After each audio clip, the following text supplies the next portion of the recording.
Hello, welcome to Creative You Podcast, which is a 15-minute spot about knitting, crocheting, and who knows what. So thank you for sharing your time. I'm coming to you late. I've had a lot of technical difficulties, which I will no way bore you with. So back to the Beachcomber Shawl. I hosted a knit along at my yarn shop. If you want to jump in, please call me or email at creativeviewyarns@gmail.com. I sold some kits, and coincidence, some of the kids had Sirdar Beachcomber yarn in them. It is a thick, thin yarn. If you've never worked with one of those, they have thick areas. This one about every 6 inches. But here's what happened, unfortunately, and I felt responsible. When knitted up in this pattern, they were getting scruffy looking. Sarah here used hers as the main color, and Joan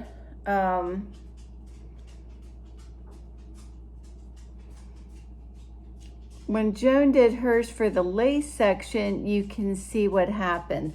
So I felt bad, and I had 3 suggestions. One was, okay, take it out, get a different yarn, start over. One was change to stockinette stitch because it might make it look very different.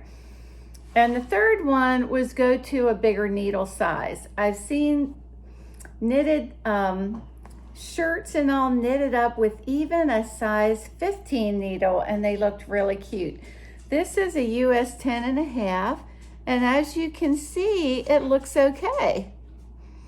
I also like the back. I like the wrong side.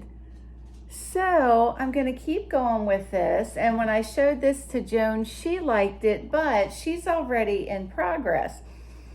The other thing I had to say was, sometimes you can't judge a project early on.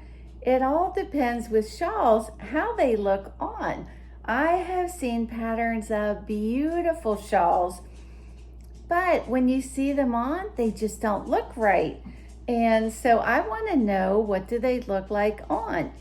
Stephen West, who's been known for all kinds of zany shawls, said don't worry about it, because he'll have all different colors protruding, and he said just put them on and rough them up, kind of like.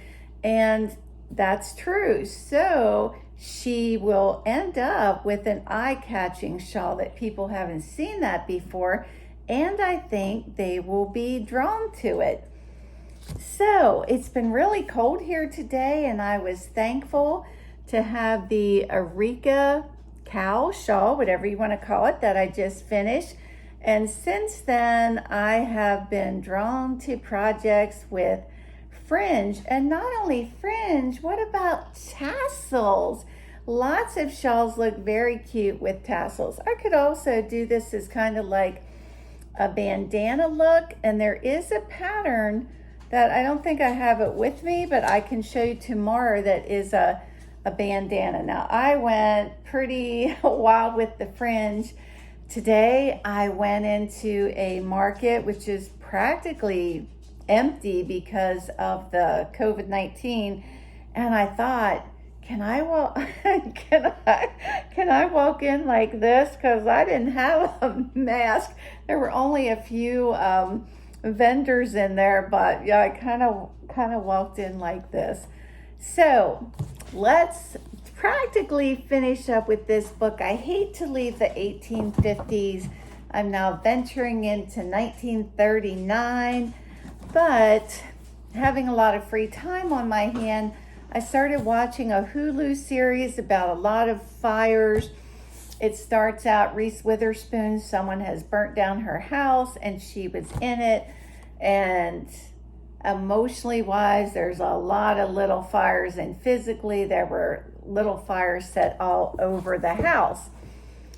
I read some reviews, and they said that the series falls short of the book. In the book, you had several women, 3 women, trying to put out all the little fires, trying to work their world and falling short. But no one was the victim, and no one was the villain. But in the TV series, Reese Witherspoon is the villain. It just throw the dice. She's the villain, and it wasn't meant to be that way. So I've always thought that books way outweigh movies. Most of the time, if you've read the book and you go to the movie, you're disappointed. So our two detectives, one nurse detective, one detective, get locked in a room. And I won't tell you what's in the room because that's the whole book leading up to what the family secret is. And they are going to die. They're out of air. It's freezing cold. And I'm thinking in the movie, you would see him lean down and give her a tender kiss.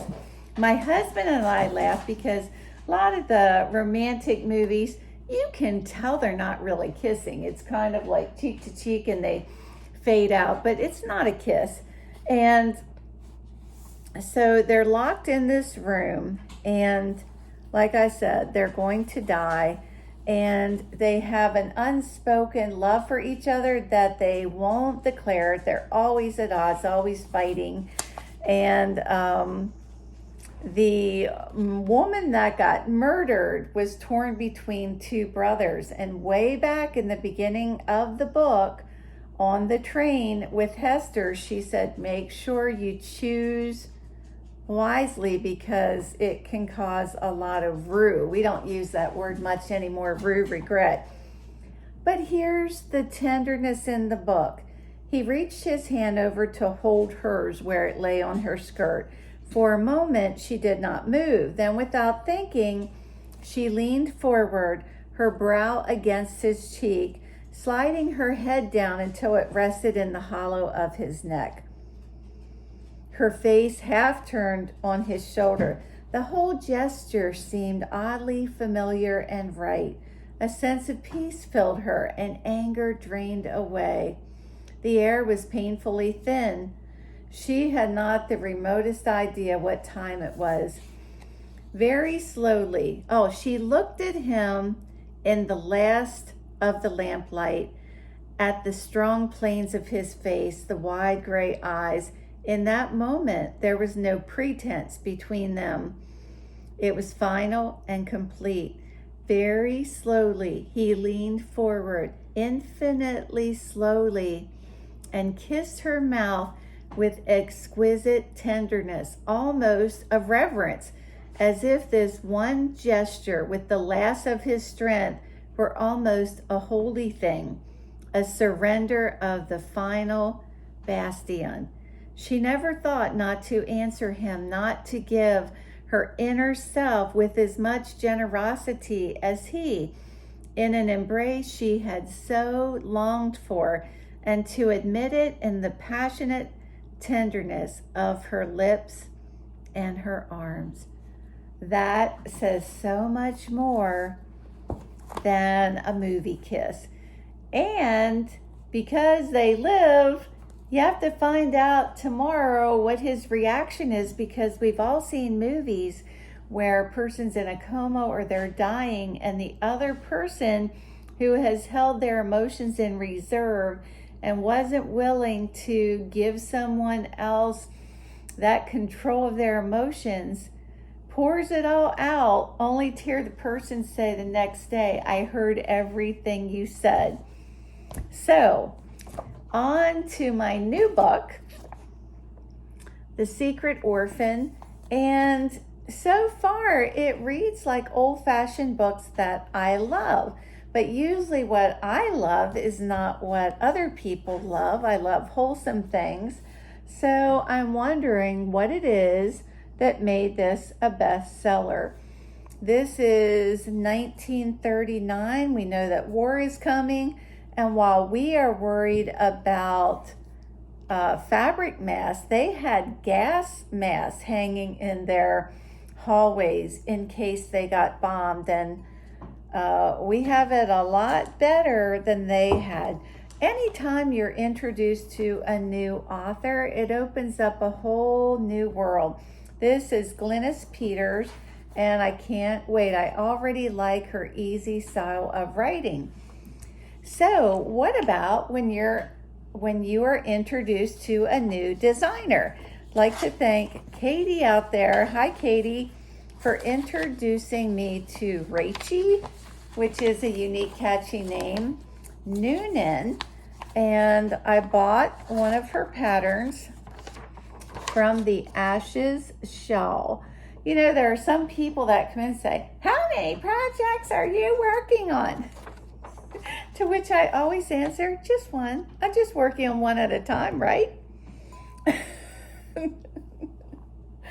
So I chose Katia Airlux. And this is a blue silver color, although that's not showing up. You're not seeing the bluish, even held up against blue, you're not seeing the bluish. This yarn is difficult to rip out. And when you have yarns like that, what you need to do is gently tug apart while you're ripping back. So I've torn out a couple times because I wasn't getting it right. And then I was grateful for her chart. If you have not used charts with crochet or knitting, think about it. I especially love it with crochet because crochet depends on what happens the row before. There's always a reference to the stitch the row before. Knitting is not so much like that. You can go by the chart and you can tell how many double crochets are in the middle. Where am I putting what? And I love it. And as soon as I looked at the chart, I saw where my mistake was. Rachy Newin has a lot of beautiful crochet patterns. I hope you'll take a look, and hopefully very soon I will have this finished to show you. Maybe I was influenced by the color on the pattern. I mean, you see that a lot. I have one customer that brings in patterns and she wants the exact color. So a new designer opens up a whole new world, maybe a new crochet technique. She likes to use a special technique when doing the first double crochet in a row, where you go back behind the stitch. When you chain 3, it can stick out and not look right, and we can definitely do some attention to that. Like so, when you open up a new book, it's a new language, words you haven't heard before. Skivvies were underwear, and I found out that was actually a trademark. And wonky, which I thought that was a new word, and it's not a new word. And there were just other words that they make you laugh or smile because we're not used to those words, like go shopping and don't get any fripperies. Well, this would be frippery, like unnecessary ornamentation, either in architecture, your furniture, your clothing. Just get plain and simple. And they didn't have plastic containers. If you wanted lotion, you got it in a pot. And when you went out, you needed a stepping out ensemble. And it's just a lot of fun, isn't it? So, and they didn't talk about wool garments. They were woolen. So with all of that, I hope you have a nice evening. There's not much left to it, but I'll check in again soon, and shine, baby, shine.